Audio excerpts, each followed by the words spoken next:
welcome everybody to Drunk Dudes in a Gun Room.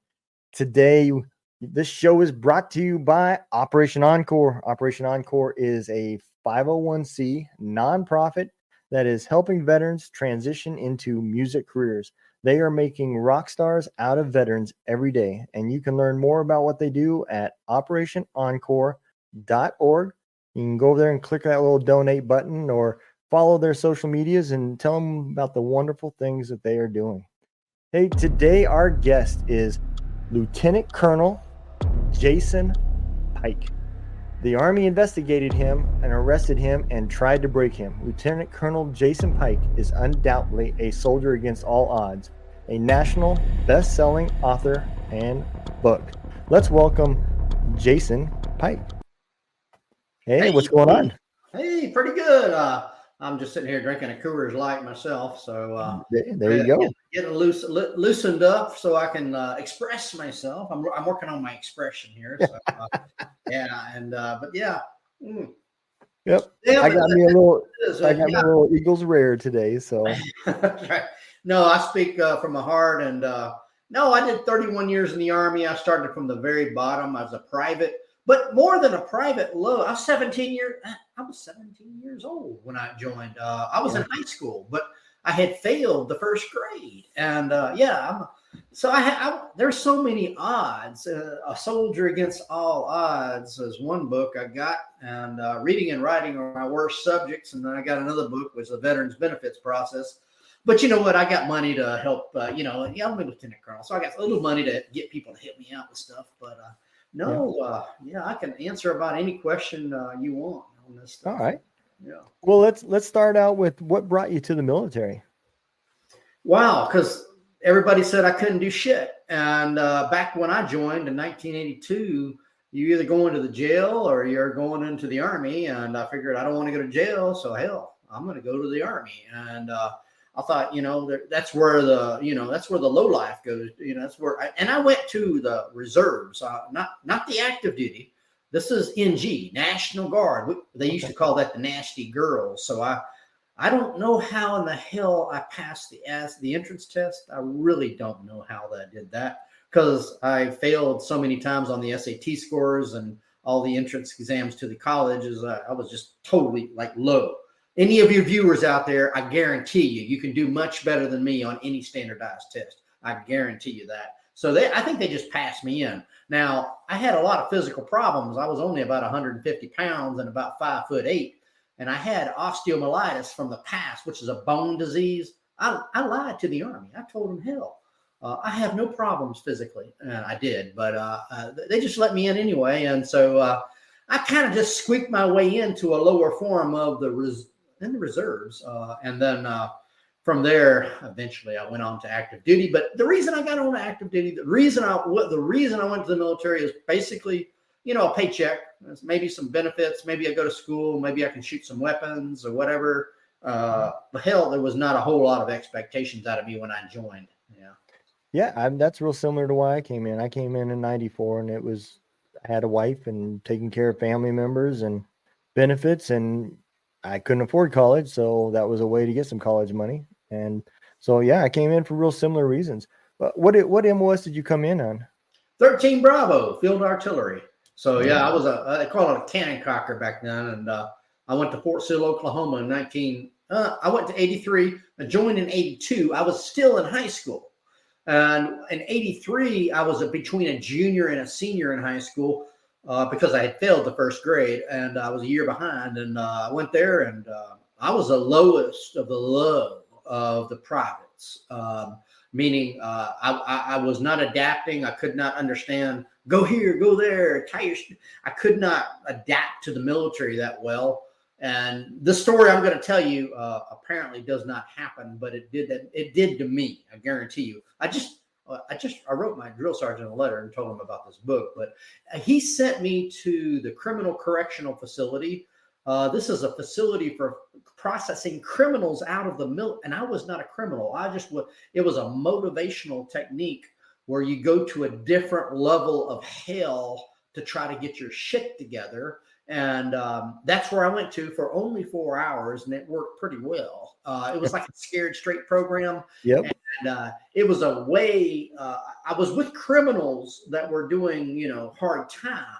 But it was sort of like, this is where they wanted to scare you. Like, you're not doing what you're supposed to do. So we're going to send you to my uniform wasn't tied on correctly. My load bearing equipment wasn't, my helmet with my chin strap. Maybe I didn't shave. I just wasn't adjusting well. And so I'm going to send your ass here. If you don't adjust there, then we'll kick you out. And you're kind of on that. And I got my stuff together pretty well after that, because I was so damn scared. But that story doesn't occur. And so I got my drill sergeant hat right behind me. I'm still scared of my drill sergeant. I really am, even though it's been 40 years ago. And I told him I was scared of him. So he made sergeant major. He could have been sergeant major of the Army, but he made a really high ranking of the sergeant major, like at the 3-star level.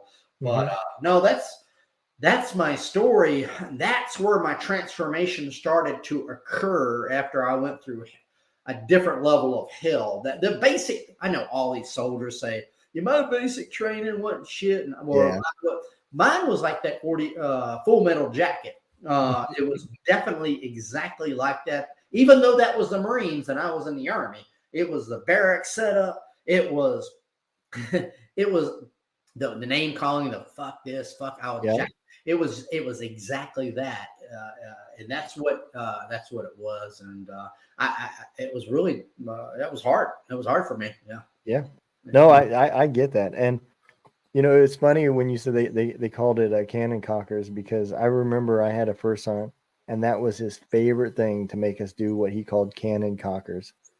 And I always hated it, because you would jump down, do one push-up, stand up, go to attention and say, well, one cannon cocker goes boom, first sergeant.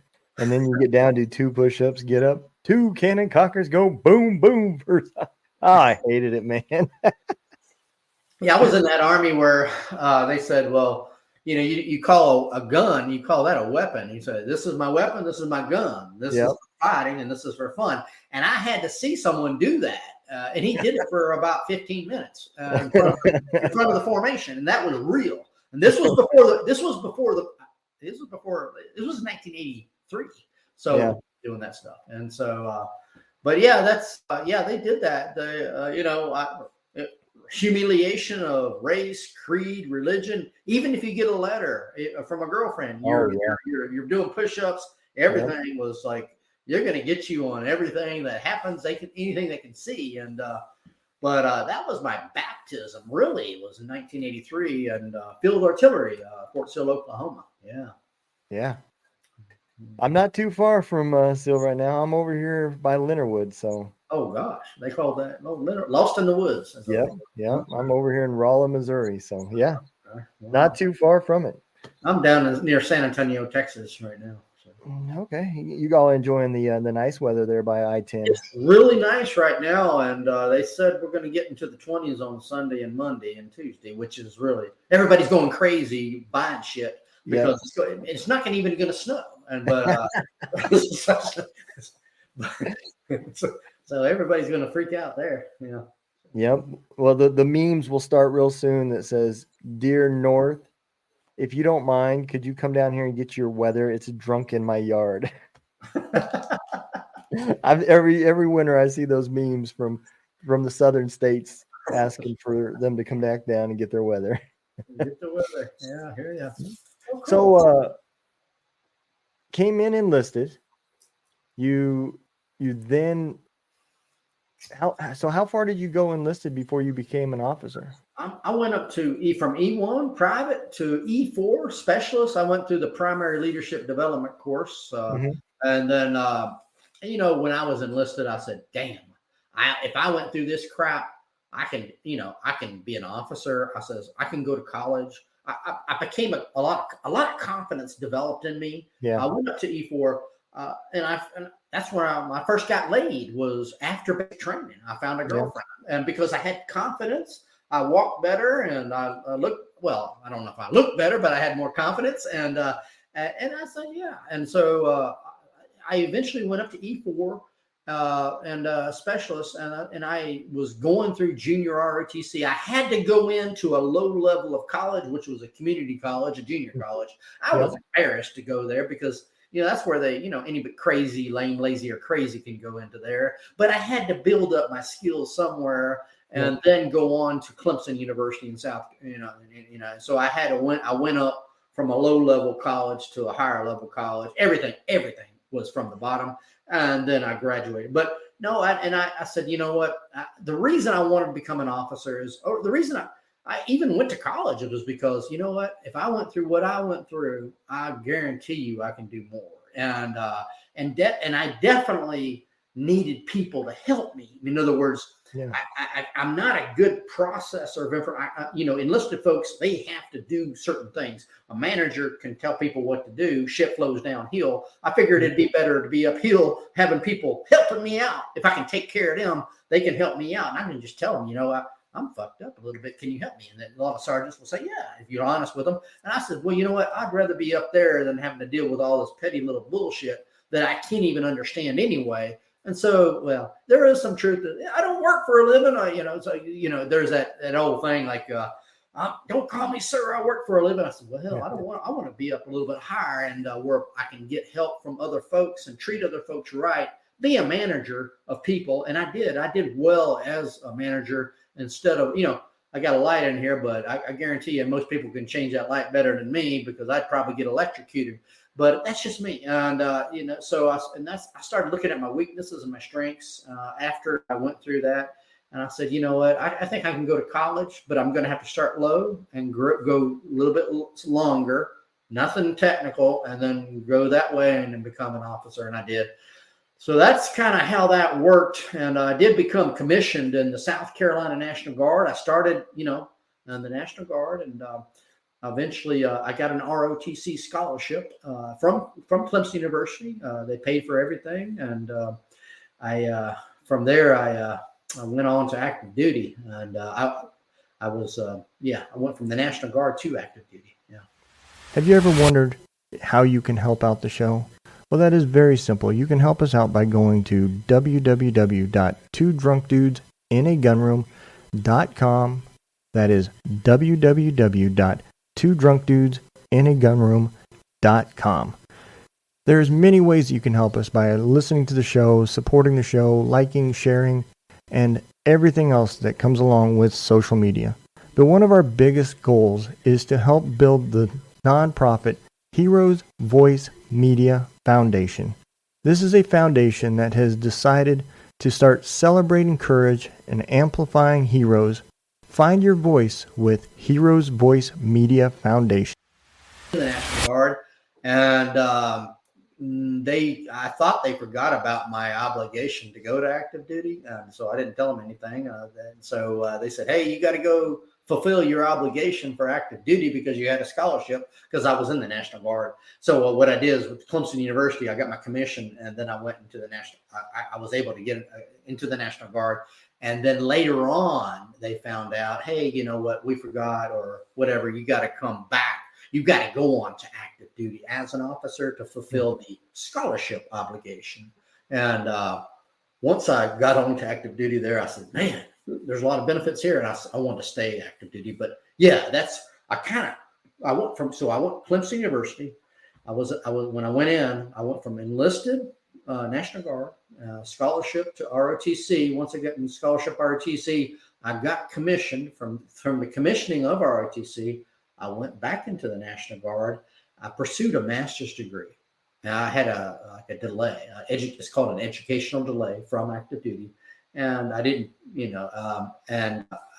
I didn't want to go active duty. I just said, well, I'll just stay in there. But they said, hey, you got to come. You got to go fulfill your obligation. And so that's kind of how that transpired. A little bit of bureaucratic complications there, but maybe some viewers don't know. But really, active duty. Once I hit active duty, I was pretty good to go.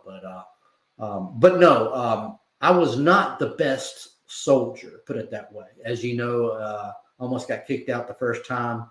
I dated a private as a lieutenant, which was not considered good to do, especially if that's fraternization. I got a cease and desist letter from a battalion commander when I was a second lieutenant saying, "You will not see this girl." It was in writing. I wish I still kept it.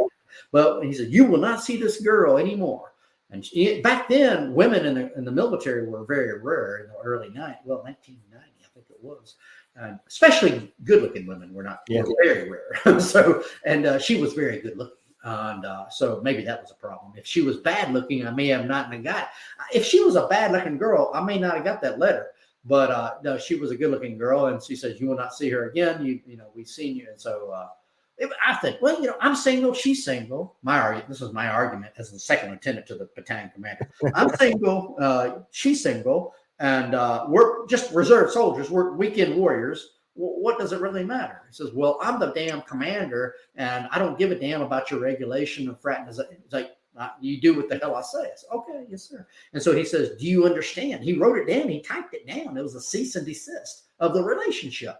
Yep. We were on a 2-week. It was one of those 2-week events, annual trainings, and it was at Fort Gordon, Georgia. And he says, "Do you understand?" I said, "I signed it." And I knew at that time my evaluation would be hosed. That was documentation to, pretty much execute me on the evaluation. Yeah.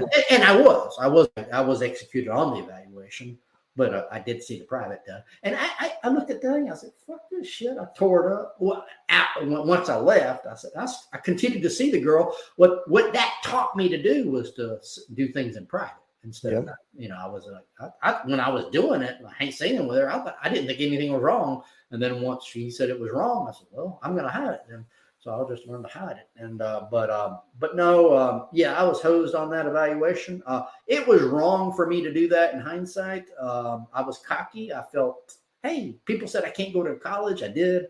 People say I can't be an officer. I did. And I say, well, I was feeling really like, I can do anything. And and that was that. And it was weird because once I got the cease and desist letter and once my evaluation was completely hosed, I was done. I mean, pretty much my opportunity for advancement was gone in the military, in the National Guard after that evaluation.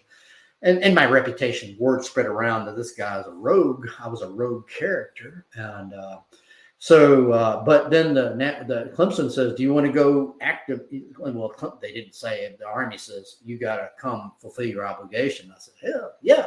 I got fired. I said, "Well, I got fired." And I said, "Well, hell yeah, I'll go." And so how events occur in life, there's ups and downs in life. And that was a downtime. And then, oh, well, here I am. I'm going to go to active duty. I got another job. And I get away from all that stuff that I had made a bad reputation out of myself. And there's other bad reputations that occurred through the military. But I went on. I kept on going up and up and up. And it was a roller coaster ride. And I went on to active duty.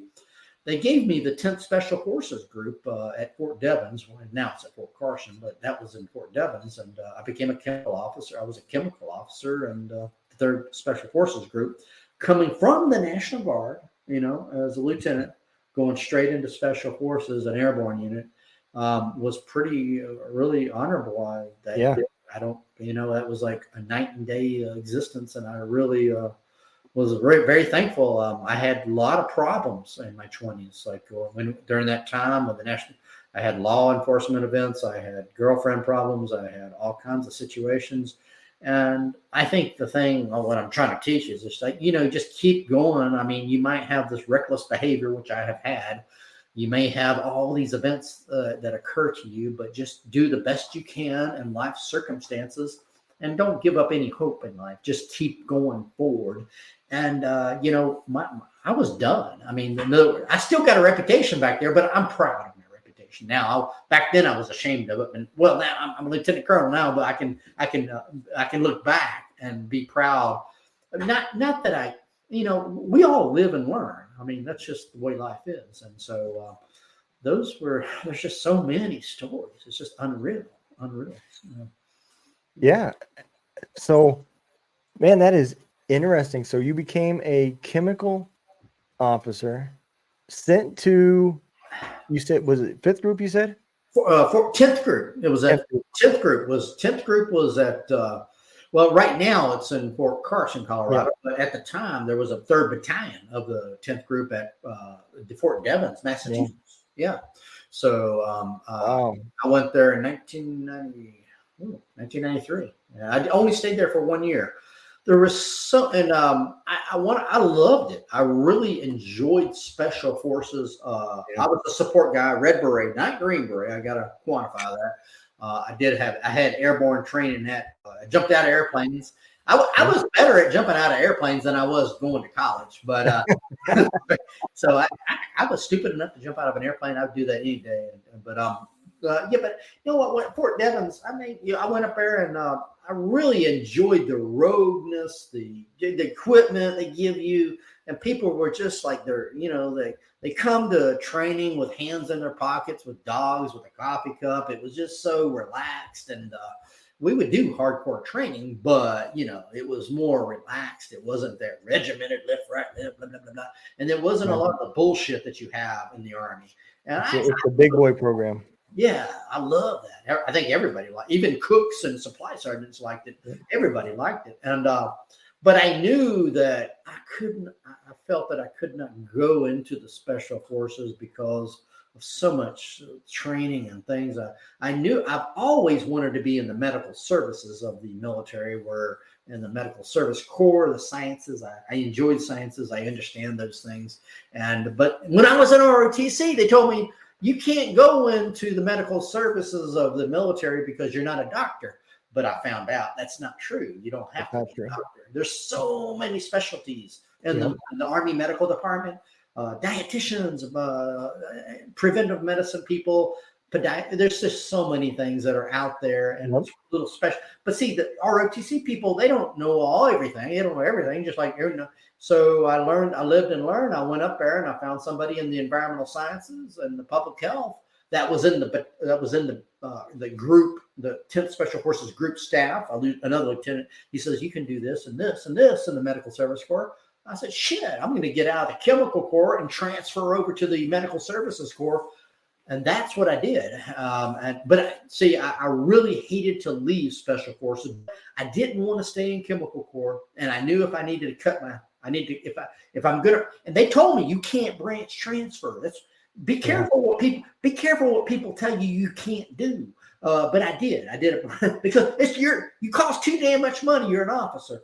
But that was the conventional wisdom at the time. But I went ahead and I said, I'm going to give it a try. And I did. And it worked. 2 inches of paperwork of justification, but it did work. And no, I loved it. I loved a Special Forces group. It was probably my best assignment. And the reason I didn't stay there is because I knew eventually I was going to be sucked up into that conventional chemical world, which would be really, really bad. And I wanted to get my paperwork straight while, I wanted to get my paperwork straight while people say, hey man, they'll sign any damn 10th Special Forces group. They don't give a shit. Like they'll sign anything for you. Oh man. So I wanted to get that. I wanted to knock that out while I was there, but I loved it. I felt, jumping out of airplanes and working with those professionals of the Green Berets were just a wonderful experience. But I knew that when I hit active duty, I knew 20 years, man. I said, God, 20 years, you get a paycheck. I said, whoa, man. It's like, if I can say, but if I'm going to do 20 years, I better do it in something a little bit easier than Special Forces, because you're going to get broken up. These guys were broken up a lot. And I said, well, when they get in their 30s, and I said, I got to put in my 20, but I wanted to get in something I was interested in, something that sciences and things I could, public health, prevention of diseases, something I could understand those things, and not in chemical, not in anything like artillery or infantry. So, yeah. Yeah. No, I get that. So where did they send you when you became in the medical field? I went to become an executive officer in Daegu, South Korea, Camp Walker. That was in 1994. It was under the 168 Medical Battalion. And so I went there. It was my first real long overseas assignment was in South Korea, Daegu, South Korea, Camp Walker. I loved it. Man, I love Korean food is the best food that I still eat it today. And, And the Asian women, I love Asian women, and married a Vietnamese woman, and there's just so many things that changed once I hit overseas. I think, Oh, wow. yeah. And I was still kind of a bad soldier in a way, even though I was a lieutenant. And I went AWOL. I went down to the Philippines to visit Filipino women and things of that nature. I almost got brought up on charges of AWOL as a first. Well, I was a first lieutenant at that time, and I was just dating girls and going out and drinking and whatever. And it was I was different. I'd come from the enlisted combat arms ranks. Now I'm in this, I'm scratching myself, barting and belching, I was belching and farting. And there's females now, this is 1994, but I'm in the medical services and there's females around me and I'm still acting like a guy. And I came from field artillery. I came from 10th Special Forces Group. So I've got a good chapter in my book. One's called Farting. I was written up on belching, farting, and scratching. I got a chapter on that. The reason I put a chapter on that is because when I go into Korea, I was just acting like a dude like everybody else. But there's one woman that says, I don't like you scratching, farting, and belching and stuff like that. And I'm thinking, well, you know what? So where I come from, it didn't really matter. So she wrote a letter to the commander, and the commander says, well, he brought me in. He says, you know what? You've been brought in on charges of this letter of a complaint of belching, farting, and scratching. I said, well, he says, but you know what? There's no regulation about belching, farting, and scratching. And he says, well, this is the letter that she wrote. And he says, well, I know you came from field artillery. I know you came enlisted and you've never been around females and things. And he says, well, what I'm going to do is I'm going to just tear this letter up about, the farting, belching, and scratching. And I'm just going to give you a warning. Just be careful. You're in you're now in medical. There's females around and you just can't behave like you've been behaving. And he laughed and he just dismissed me out of his office. But I got a chapter in here called Farting, Belching, and Scratching. So yeah, this is for anybody, but it's all true. I mean, it is true. I mean, you can't make this shit up. Yeah. So not to skip over, you said you kind of went AWOL to go down and visit girls, and you didn't. What happened from that? Yeah. So I that was really stupid of me to do that. But what I would do is I would just leave on these. We have a lot of 4-day weekends in the military, and I would just leave. These are considered 4-day passes or 4-day freebies. And I would just go down to the Philippines. It was about a 4-hour flight from Seoul to Manila. And I would just go and hang out and visit all the girls and go to Angeles City and Olongapo because somebody told me there was a lot of good women there. And I said, yeah, okay. And it's cheap. And I said, okay, it's not far. And I would just go. That was considered AWOL, absent without leave. I did that a lot of times. And that was not, in my mind was, if I got a flight down there, I come back, I'm fine. Technically, I knew it was AWOL, but I thought, well, it's my time off as well. It's my 4 days. You're not supposed to leave Korea. Right. But I did. So I did something wrong. And so it was technically AWOL, and I did that lots of times. But the reason they found out is because I was dating this girl at the office as well. And I told her. And then once we broke up, she told the commander. And then the commander said, hey, you've been going AWOL. And I said, yeah. Well, it didn't really get to me because, the reason it didn't get to me because I was by the time it got to me, I was in the process of PCSing out of there. So by the time we broke up, my evaluation was already written up and I was already about to leave the assignment. And, I was wrong when I look back in hindsight, and I know that, there's some things, you do things stupid, and you think back later, I shouldn't have done that. I know I pissed him off, and but I wrote it up. So my sins are my sins. I put my sins in here, and I put in my memoir. I put what I felt that I did. This is what I did, but I look back. But I had a lot of good times. I don't. I know I was skating. I was walking. I was skating on thin ice, and the girl that I was dating, she was already married. So that would be considered adultery, even though I was single. She was married, and she was married to somebody in the criminal investigation division. But that was another chief warrant officer. But the thing about it is, see, I didn't care. I felt that again. I felt, hey man, they told me I can't go to college. I did. They tell me I can't do shit. And I did. And I was like, well, I felt that I could get away with not, I was a very humble, but I was cocky. I'm thinking, you know what? Hey, I can do these things and I can do this. I can do that. And I wasn't like, I was good to soldiers, but I was like to the authority and to the regulations. I felt, yeah, I don't give a shit. I'll just do what I need to do. And that was kind of my attitude. Yeah. But that's how, so that girl that turned me in, she was married, and she was my girlfriend, and she turned me into the commander. And so he found out about that, and it was just, I was already out the door. Matter of fact, I was a first lieutenant, and my name was Mud when I was walking out, leaving Korea. My name was Mud at the time, and that was another time. Many times my name was Mud, and I walked out with my duffel bag on my shoulder. And I went to the train station. I'm by myself. No one would have drove me out because the commander. I was on the shit list there when I went out that door. Yeah. So when you were leaving Korea, I was coming to Korea. So Korea was, where'd you go to? I was up by CRC, a little camp called Camp Kyle. Okay. Wow. Yep. I was down south. It's a little easier down there than where you were at, I think, as far as the pucker factor. Yeah. Well, I would, up there, they were only allowed to give you a certain amount of passes. They had to keep a certain amount of people on there. So what I discovered I would do is I wouldn't get a pass. I wouldn't take one so that other people could have them. Okay. And what I did was I would act like I was signing out, but not actually sign my name. Mm-hmm. And then I would go down to Osan or Humphreys, somewhere down south, and hang out down there for the weekend. Mm-hmm. And then I'd come back up on Sunday and I'd double write my name like I left Sunday and came back Sunday. That's another way to do it.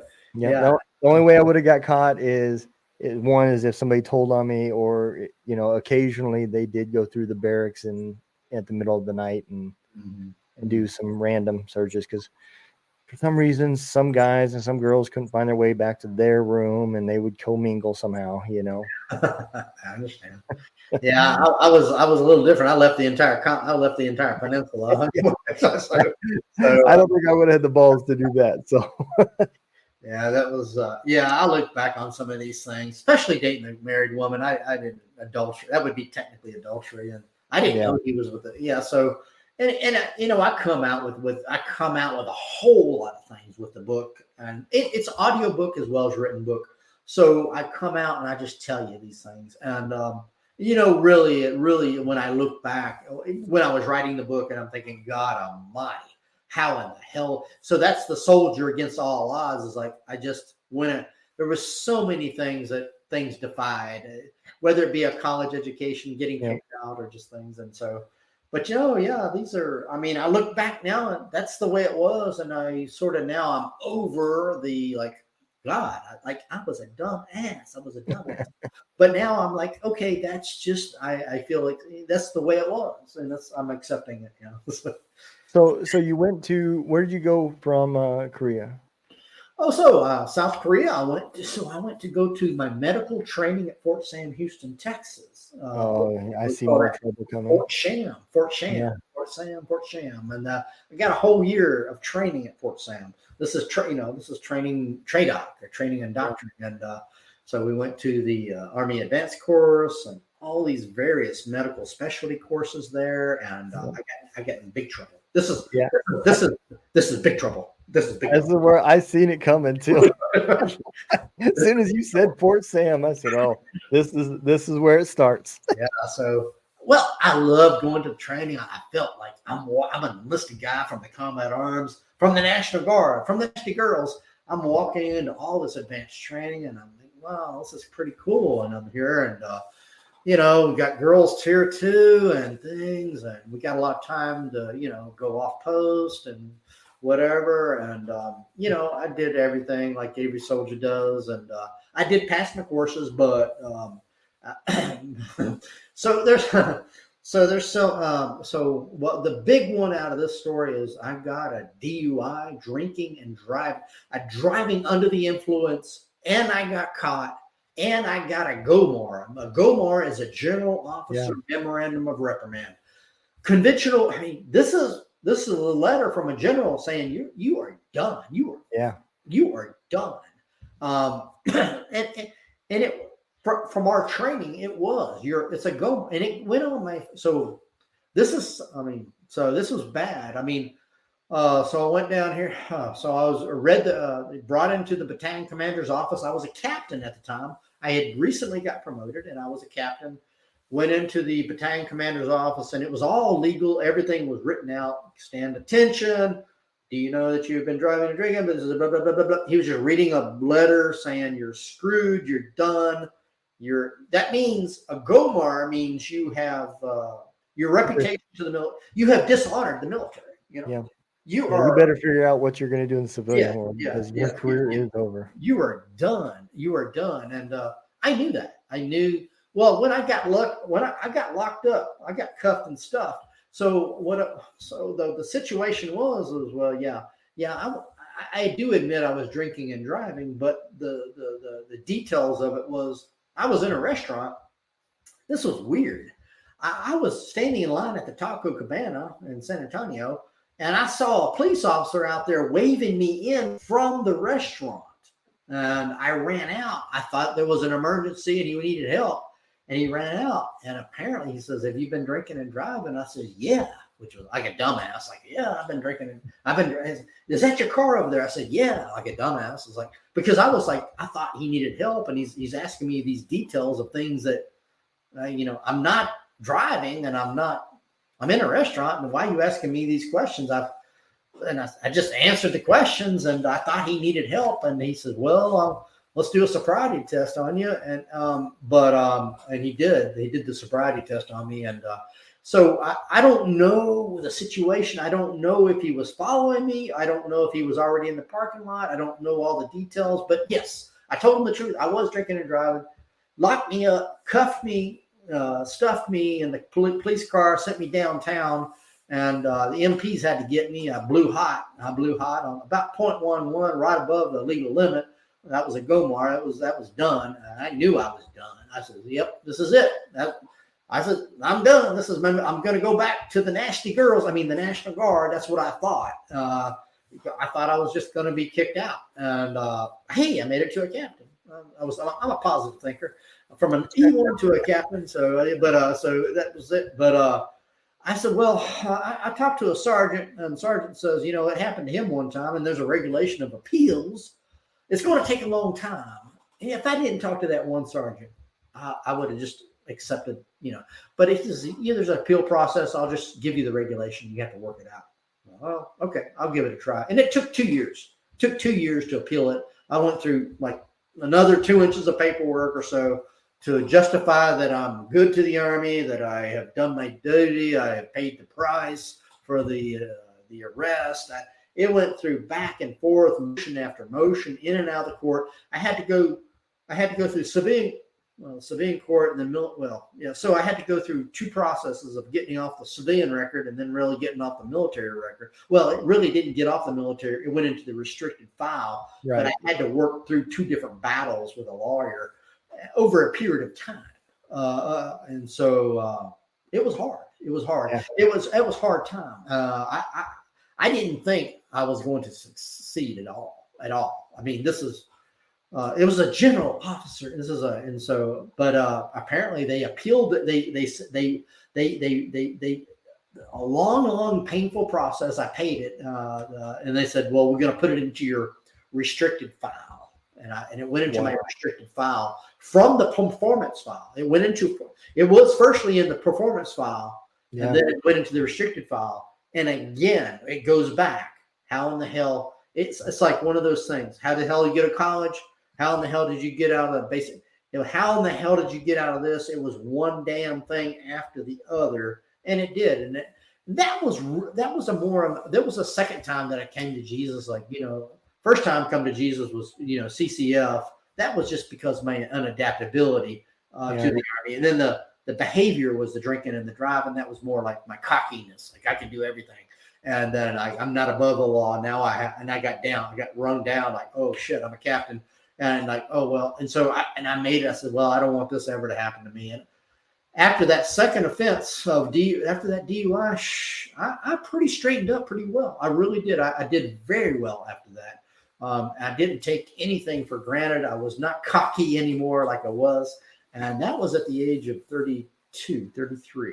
And it took me that long to come down to like, hey, you know what? I can't take anything for granted anymore. Or I got to have an attitude adjustment in some way. And that DUI, that kind of did that for me. Operation Encore is a 501c nonprofit that is helping veterans turn into rock stars every single day. You can learn more about what Operation Encore is doing by going over to their website at www.operationencore.org. That is www.operationencore.org. If you can give them a hand, just click that little donate button or follow all of their social medias and learn exactly what they are doing to change the lives of our veterans every single day. Yeah, absolutely. Did you take command then after that?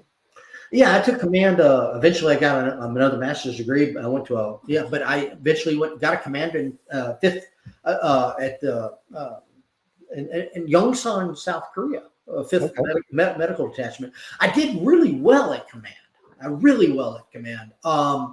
Or I don't know. There was just something about commanding of troops, taking care of people. I could relate with soldiers really well, and if I'm in training or if I'm in staff or things of that nature, but with command, I did really well. Now the politics of command really disturbed me a lot. I just didn't understand what the games were being played at that level. I just said, well, if I'm a commander, I just got to take care of my troops. That's it. But there are also games in the political level of commandship and above that are going on, and I don't know what's going on here, dude. But I did well, I did 2 commands in my entire career, and I felt that those were the best. If any time I was in charge of people that could take care of me, even if I was a platoon leader, even in the South Carolina National Guard, I did well then too. But if I had direct influence of people, like I am the leader and I'm going to take care of you, here's my first sergeant here, I did well. When I got into staff and these ambiguous and training situations where my brain got crazy with stuff and other things, and it was hard for me. But no, I did well. I did 2 years in Yongsan's garrison Seoul. I did there and did really well. I mean, matter of fact, I did very, very well. I went off post and I adapted well to civilian communities and did lots of different things in that command. And so, that's where that was. Was that as a captain or had you gotten promoted? I had gotten promoted to a major. Yeah, I got promoted to a major. I went through that DUI, got redeemed. These things I never said to my comrades. And I think a lot of them knew some things, but I never told anybody much of anything about all these little situations I was in, because it's political and everybody talks and everybody's trying to get a game up. I learned that early in the officership, that everybody's trying to get a game, and I said, you just don't say shit. You just keep your life professional. You might have 1 or 2 friends, but most of them, you just don't want to say you don't say your dirty laundry. Since I'm retired, I can say my dirty laundry and try to teach other people these things. But at the time, there's no way I would say some of these things, because that means that they can. And I'd like to get promoted too, and I want to have a successful career. I want to get my 20 years, and so I had gotten promoted to major and did 2 years in Yongsan again. That was right after 9/11. Yeah, right after 9/11. Mm-hmm. Yeah, a lot of my listeners may not understand, but it's y'all's rankings are nothing like what the ratings for NCOs. NCOs, everybody can be a number 1. It just depends on your rider and how good he is riding. Right. The battalion commander, when he's rating his officers, there's only one number 1. Mm-hmm. And all it would have took was for him to know your history and he's going to hold that against you, and it's going to be in his mind of how am I going to rate this guy above this guy? Well, he did this. You're automatically going to go to the bottom, even though it's in your restricted fish, even though nobody can see it and it's only hearsay.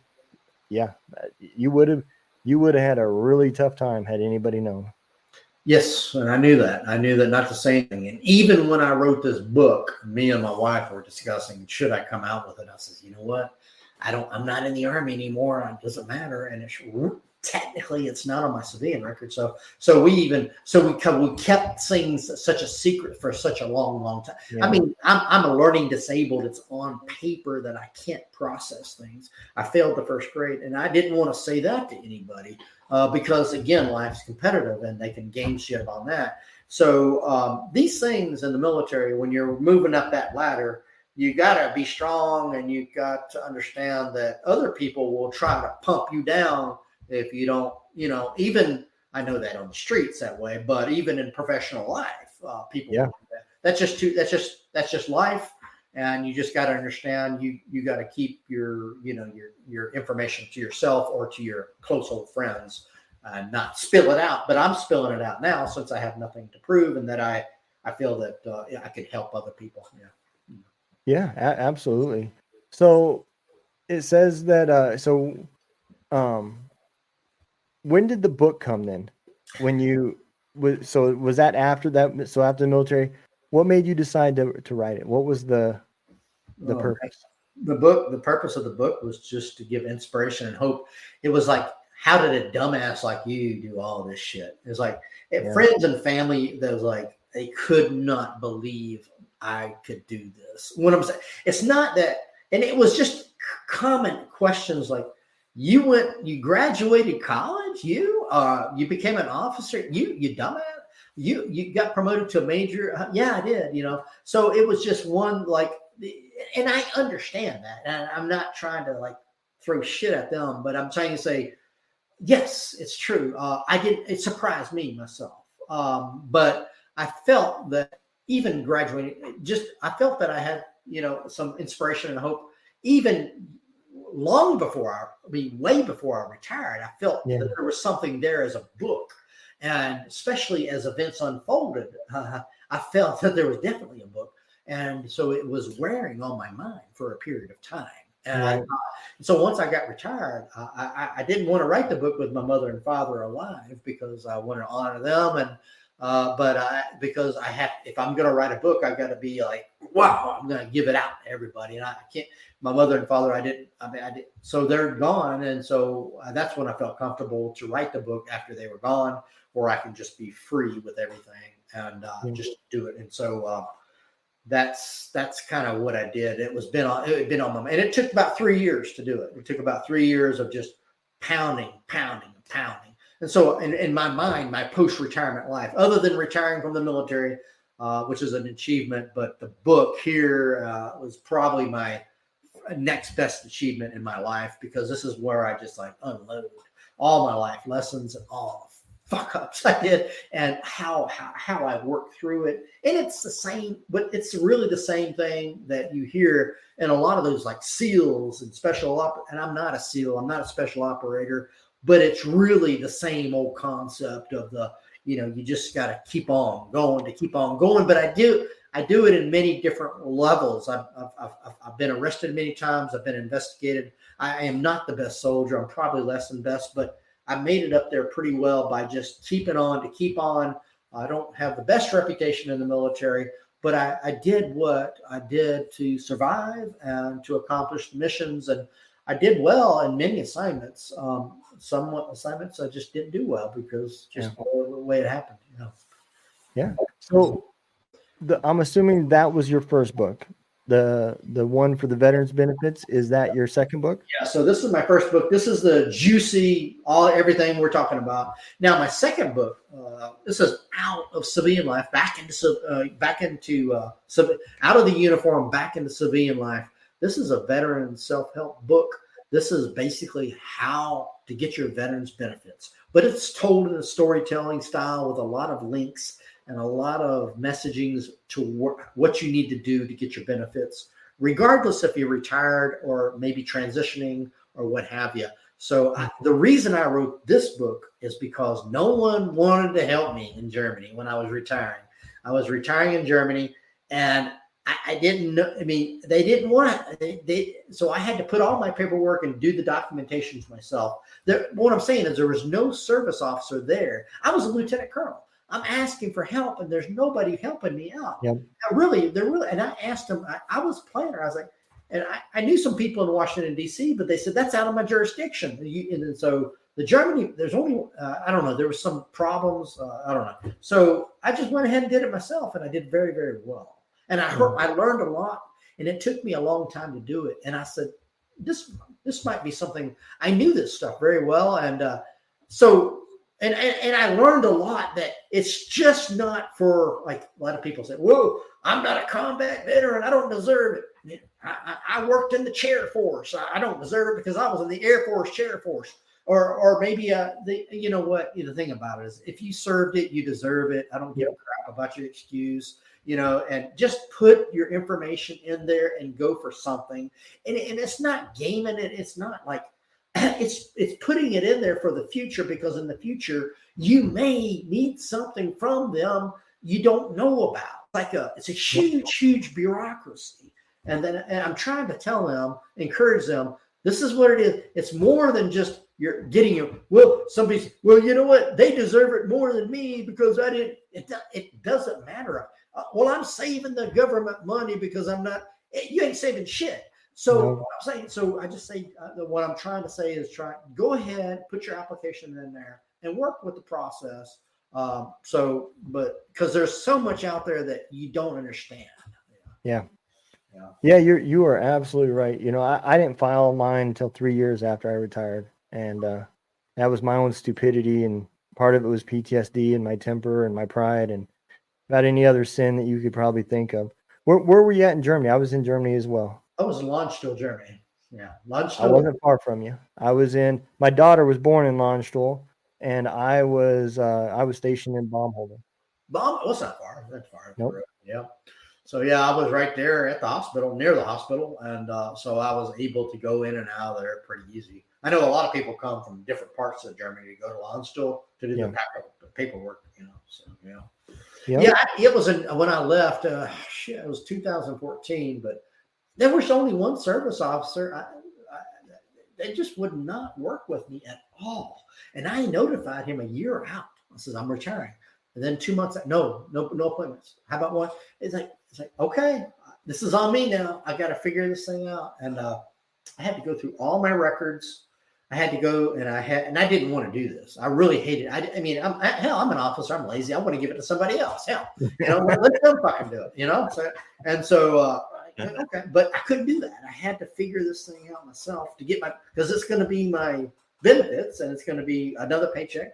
And so I went through entire process of getting all this stuff down and writing all the documents out and just typing everything out. And it was an entire workload. And I learned a whole lot. And so I was, it's like one of those things, you go through a little bit of hell, but you learn a little bit. Now I can teach them other folks. Yeah, absolutely. And I'm going to tell you, the VA, everybody needs to be writing books about that, because man, that is a very secret society, and they keep the keys very tight. Yeah. And everything comes down, the word choice you use could be the difference between 10% and 30%. Exactly. It really could. Yeah. I mean, it's not high blood pressure, it's hypertension. And how many times do you get up to pee at night? 2-3 times. So I'm looking at these details of the regulation saying this or that. And, yes, exactly. So, there's like, if you've got cream, and once you get into the VA system, then there's all these other benefits that you may not know about. Whereas you can get paid mileage to go to your appointments. They pay you federal mileage. If you've got creams or any braces that are on your body and they interfere with your civilian uniform, you can get uniform allowances. And you don't know it, but they'll pay you to go on vacation because they believe that therapy is outdoor recreation. It could be skiing. It could be going to San Diego for summer sports clinics. It could be if you're in guitar or you like to artist, there's creative lessons. So they want you to get out there. There's these, that's called a recreational therapist that will give you the opportunities to go out within nonprofits or within the VA system for outdoor therapy. And they'll pay you to go away from your town to do things. But what I'm saying is just like, again, it's just so much out there. It's mind boggling. Yeah. And it's more than just a paycheck. It's more than, honestly, if I've got TRICARE and I got VA, if I were to get healthcare, I would go TRICARE. I would not go VA. Now with VA, I'll take all of their equipment. If I had to have hearing aids, if I had to have braces, if I had to have anything inside the equipment, maybe even medical. But I don't have a whole lot of trust in the VA medical doctors, but I have a whole lot of trust in their equipment. But that's just, but there might be a good VA doctor out there, but I've heard a whole lot of horror stories. I'll take the VA's money in a heartbeat, and I'll take their benefits and all the other things. But what I'm saying is there's just so much out there that I just say, go ahead and apply for it. A lot of people don't even have any type of health care. And that might be the one thing they need. Yeah. Well, sir, if you don't mind, tell everybody where they can find your books, any web pages, and social media, and all that good stuff. Sure. So you can find my 2 books out. Soldier Against All Odds. That's everybody's odds. That's me. And then you got the VA pamphlet. This is mostly out of the uniform, back into civilian life. I'm on jasonpike.org. jasonpike.org. Both of the books are on Amazon. So I'm on Amazon, Jason Pike, jasonpike.org. That's where you'll find me. You'll find my social handles there. Yep. There you go. All right. Well, I will make sure that we include all the links to everything. And I will also make sure I get you a copy of all the links to all the episodes. And we'll make the world know about it, especially the VA one, because there's a unfortunately, I also think this too. I think there's a lot of people that have a lot of questions, and then you have a lot of the veterans that are just like, you know what, this is just too much work to figure it out, and they give up. Yeah. And so I can see the both, and it's our duty to get the word out. So I commend you for putting that out there for people, because that is that's a book I would not want to write. I can promise you that. Yeah, that's right. And the veteran, just if you can get a good veteran service officer, don't do what the hell I did. Go to a veteran service officer and get them to do it. I couldn't do it because I couldn't find one. Believe it or not, at 31 years, Lieutenant Colonel, I can't find a VSO. Go to a veteran service officer. That's the best thing to do.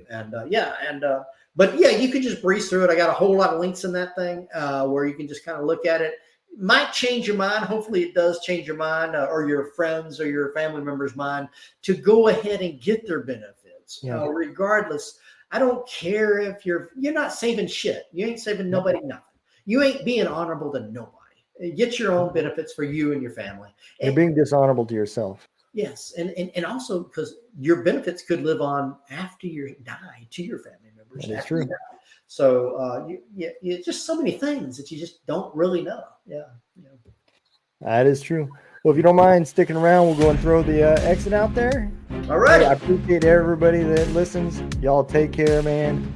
Be safe, and we will see you next week.